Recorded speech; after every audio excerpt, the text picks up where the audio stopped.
We didn't want to be German after World War II. You did not want to be connected to that after all that had happened. And I found myself in these last months resonating with that feeling because of this administration. I get not wanting to be connected to being American. Not connected to an America that is isolationist, yanking aid away from refugees, giving the middle finger to those facing life-threatening poverty in the poorest nations on earth. Not connected to an America that is blatantly xenophobic, hunting down immigrants among us, tearing up lives and livelihoods of those who make this country run in a manner that is both traumatizing and cruel.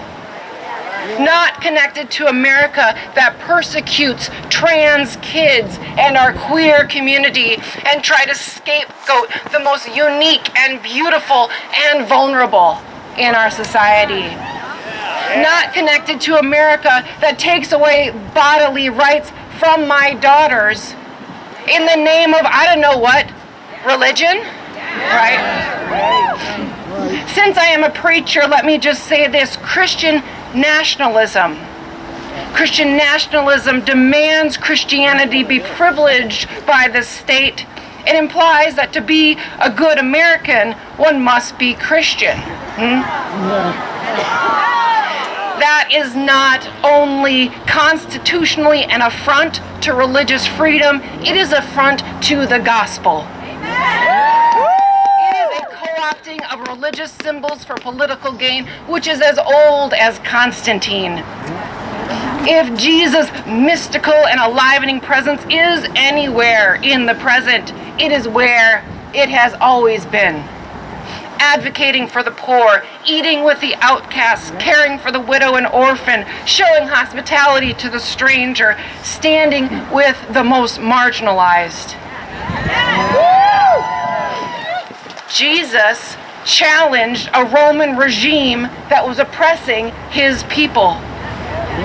And in the strength of all of our each unique and beautiful spiritual varieties, what if we are being called to do just that?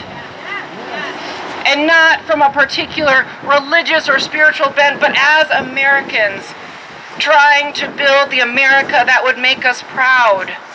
We declare to this administration, hands off. Hands off that which supports the most vulnerable. Hands off Social Security and Medicaid and education and all these programs that support working families.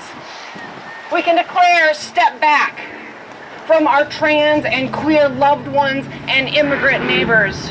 And we can say, be prepared to be held accountable for actions that are against our common contract as Americans.